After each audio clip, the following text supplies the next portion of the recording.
नमस्कार बच्चों, कैसे हो आप सब। आशा करता हूँ आप सब अच्छे होंगे। आज मैं आपके लिए लेकर आया हूँ वार्षिक परीक्षा कक्षा 7 विषय विज्ञान का मॉडल पेपर, जो आपकी आने वाली वार्षिक परीक्षा के लिए मोस्ट इम्पोर्टेंट प्रश्न रहेंगे। तो आप सबसे निवेदन है कि वीडियो को पूरा देखें और हमारे चैनल को सब्सक्राइब करें। चलो वीडियो शुरू करते हैं। निम्न प्रश्नों के उत्तर कोष्टक में लिखें। मंड स्टार्च निम्न में से किसका उदाहरण है? प्रोटीन, कार्बोहाइड्रेट, वसा, विटामिन। तो ऑप्शन नंबर ब कार्बोहाइड्रेट। मंडे वो कार्बोहाइड्रेट का उदाहरण है। दूध के दांत लगभग कितने वर्ष की आयु तक गिर जाते हैं? 8 वर्ष, 6 वर्ष, 5 वर्ष, 12 वर्ष। ऑप्शन नंबर अ 8 वर्ष। तो दूध के दांत वो 8 वर्ष की आयु तक गिर जाते हैं। थर्मामीटर को उपयोग से पहले, उपयोग के बाद किससे धोना चाहिए? कवकनाशी, कीटनाशी, प्रतिरोधी, सभी से। ऑप्शन नंबर स प्रतिरोधी से। निम्नलिखित में से क्षारीय पदार्थ कौन सा है? दही, नींबू का रस, बेकिंग सोडा, सिरका। ऑप्शन नंबर स बेकिंग सोडा। क्षारीय पदार्थ बेकिंग सोडा है।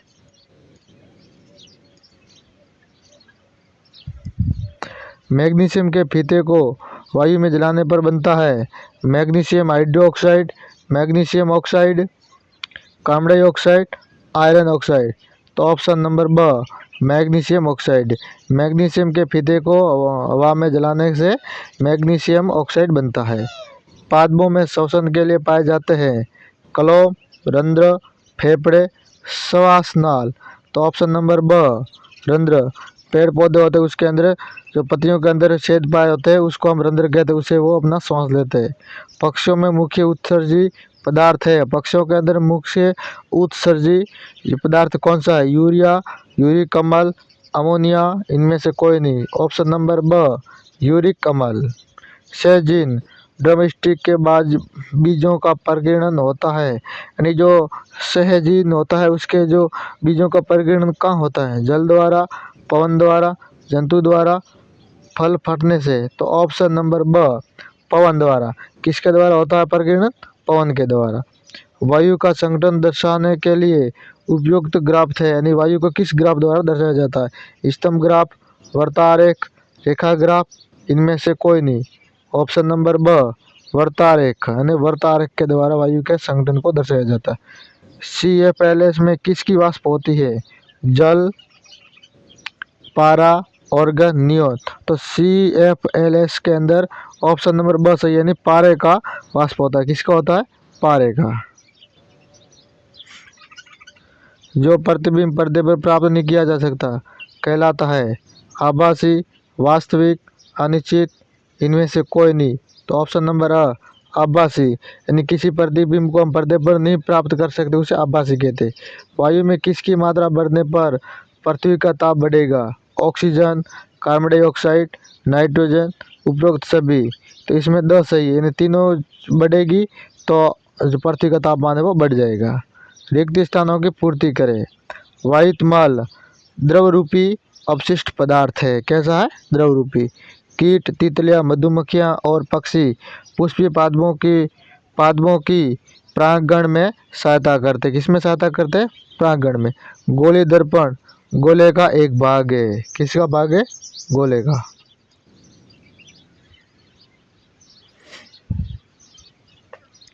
हाँ, जब परिपथ अधूरा होता है इसे हम खुला परिपथ भी कहते हैं। समय मापने की सबसे सामान्य युक्ति घड़ी है। निम्न कथनों में से सत्य और असत्य कथनों का चयन कीजिए।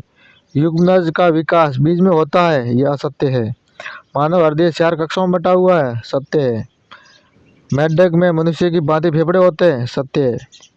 किसी भी पदार्थ का जलना एक भौतिक परिवर्तन है, नहीं, वो एक रासायनिक परिवर्तन है। अम्ल व क्षारक संसारक प्रकृति के होते हैं, सत्य है। निम्न प्रश्नों के उत्तर लिखिए। प्रश्नों के उत्तर लिखने आगे वाले।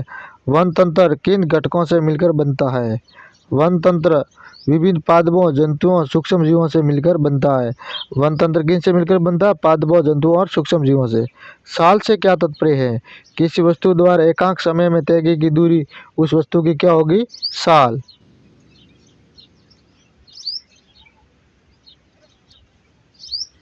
विद्युत धारा के किन दो प्रभावों के नाम लिखिए। विद्युत धारा का तापीय प्रभाव, विद्युत धारा का चुंबकीय प्रभाव, ये दोनों उसके प्रभाव है। हमें वस्तुएं कैसे दिखाई देती है? हमें वस्तुएं तभी दिखाई देती है जब प्रकाश उनमें परावर्तित होकर हमारी आंखों तक पहुंचता है। डॉक्टरी थर्मामीटर में फ़ारेनहाइट स्केल का प्रेशर कितना होता है? तो 96 फ़ारेनहाइट से लेकर 108 फ़ारेनहाइट तक होता है। भौतिक परिवर्तन किसे कहते हैं?